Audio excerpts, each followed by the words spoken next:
Good afternoon, everybody. My name is Kristina Juhász from the University of Szeged, Department of Political Science. My paper deals with the issue of the military and civil crisis management operations of the European Union in Bosnia and Herzegovina. First of all, we have to survey the antecedents. What happened before the European Union deployed its military and civil crisis management operations in Bosnia. During the Balkan Wars in the 1990s, the European Union wasn't able to tackle the situation in Bosnia, so there was a need to intervene by the NATO. Then the Dayton Peace Agreement, DPA, which was signed with American mediation in the end of 1995, closed the conflict in the country. After the war, the Bosnian law enforcement structure was divided in legal, political, and technical aspects, and the Bosnian police service had to cope with the following crucial challenges: institutional fragmentation, political and ethnical influence and interference, functional confusions, and the relationship between the political extremists and organized crime.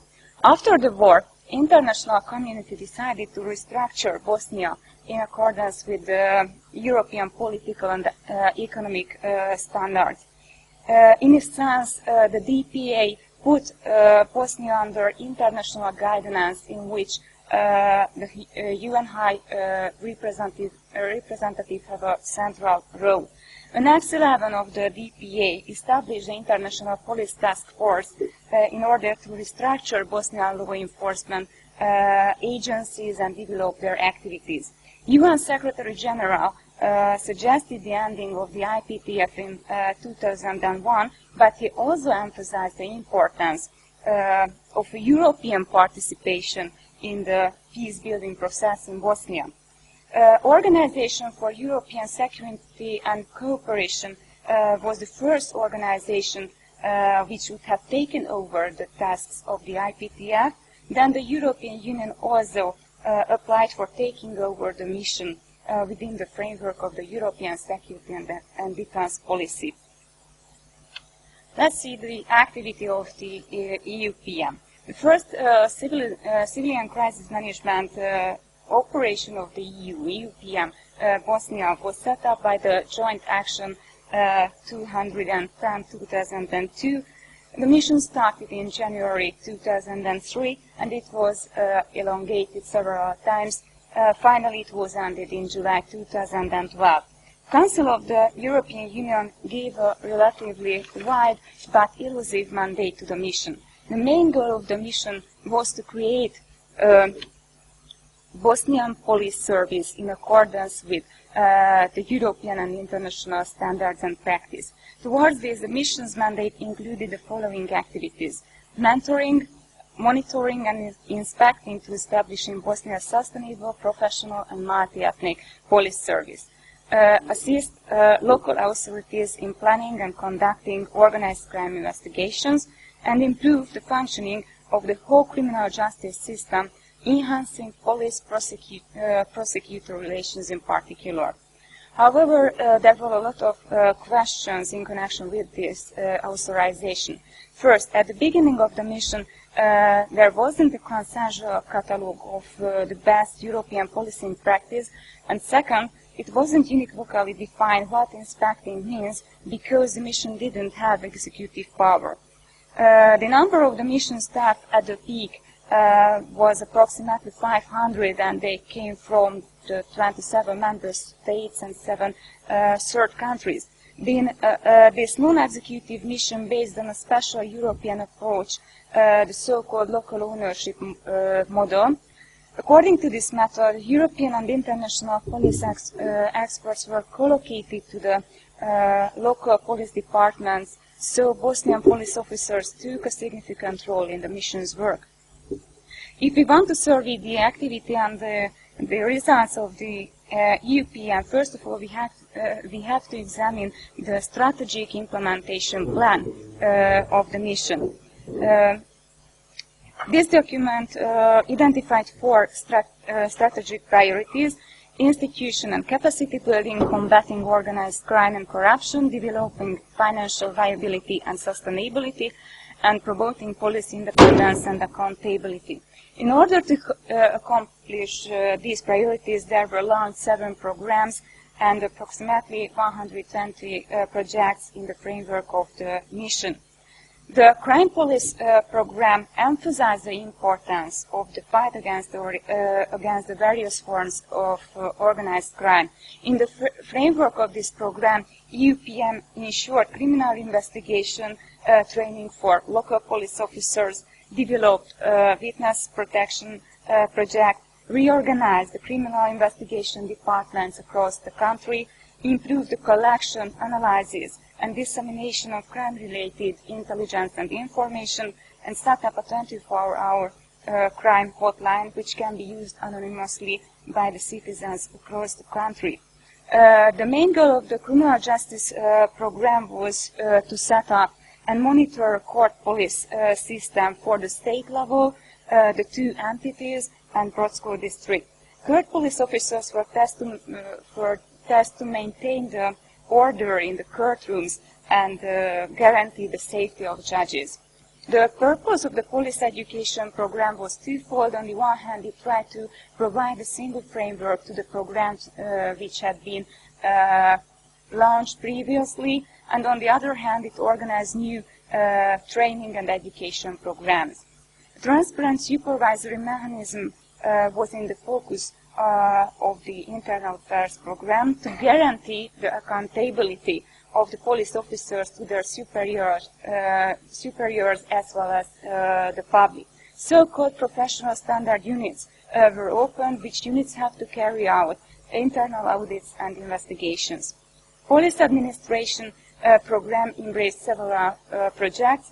Public affairs project organized communication training courses for police spokespersons and helped the local police to organize open door days and public information campaigns. The main objective of the personal management project were to abolish political influence on personal policy and increase the motivation of police officers through a modern career development system. Public order and security program divided into 2 main projects. One of them emphasized the importance of developing police capabilities for coping with civil disorder and unrest at major public gatherings. Another project ensured the safety of internally displaced persons and refugees who returned to their homes. In the course of this latter, EUPM cooperated other competent international actors, such as the UN High Commissioner for Refugees. And finally, we should mention the EUPM's institution and capacity building program, which aimed to strengthen the state-level law enforcement system. 2 state-level institutions were established by the program: the State Border Service and the State Investigation and Protection Agency. Originally, both of them were set up by the IPTF, but in the end of the UN's missions, the State Investigation and Protection Agency existed only on paper, and the State Border Service labored under serious difficulties. Let's see the activity of the EU4-ALTA. Military operation of the European Union was launched on 2nd of December 2004. EU4 followed the NATO's implementation force and stabilization force. In June 2004, NATO announced that an EU peacekeeping force would replace SFOR in Bosnia. The idea of having an EU force in Bosnia was mooted by the EU Council of Foreign Ministers in 2002. At the same time, because of the debate over the Iraq war among the member states, the official decision delayed, and it was accepted only in 2004. EU4 has the same robust mandate and as had given to the SFOR, the Council considered that EU force should be prepared to use force if the security situation requires it. According to the Berlin Plus agreement, the operation uses NATO assets and capabilities to fulfill its mandate. The implementation of the agreement was smooth due to the situation that NATO was on the scene in the framework of the SFOR. The relationship between the NATO and the EU4 remained close after the termination of the SFOR, namely NATO maintained the headquarters in Sarajevo. The EU4 has two types of activity. On the one hand, key military tasks, and on the other hand, key supporting tasks belong to its mandate. Main goal of key military tasks is to maintain a safe and secure environment in the country. Following activities belong to the concept of key military tasks: collecting the weapons across the country, information gathering, intelligence gathering, inspecting the Bosnian defense structure, and controlling the movement of weapons and ammunition in the country. Key supporting tasks embrace two fields of activity. First, conducting a regular operation designed to catch persons who indicted for war crimes and disrupt to their support networks, and fight against organized crime.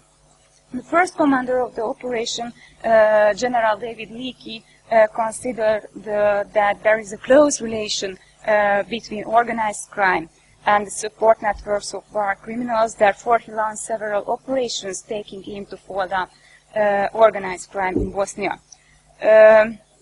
Here should be mentioned that the fight against organized crime caused a tension between the EUPM and the EU4. EUPM, which focused on the building of an effective and sustainable police service in Bosnia, didn't have executive power, while the EU4 Alta did. At the beginning, EU4 Alta carried out anti-organized crime operations, often without informing either the local police or the EUPM. Another problem emerged in connection with the situation. EUPM leadership complained that the executive approach of the EU4 Alta undermined the EUPM's capacity building approach based on local ownership.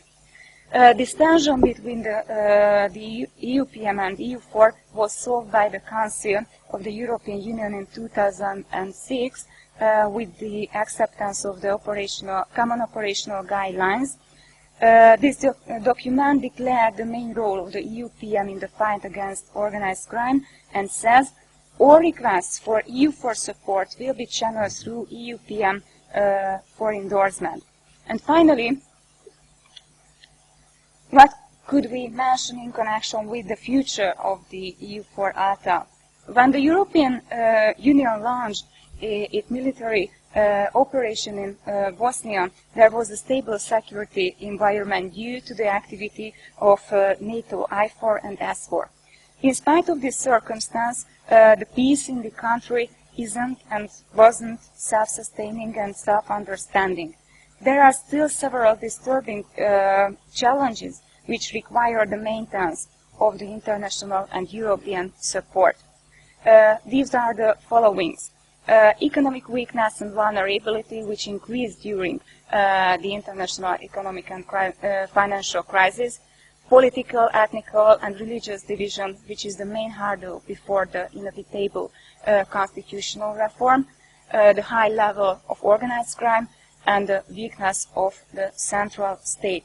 Because of these disturbing circumstances, the Office of High Representative can be closed yet, and there is a need to maintain the EU force presence in Bosnia and Herzegovina. Thank you for your attention.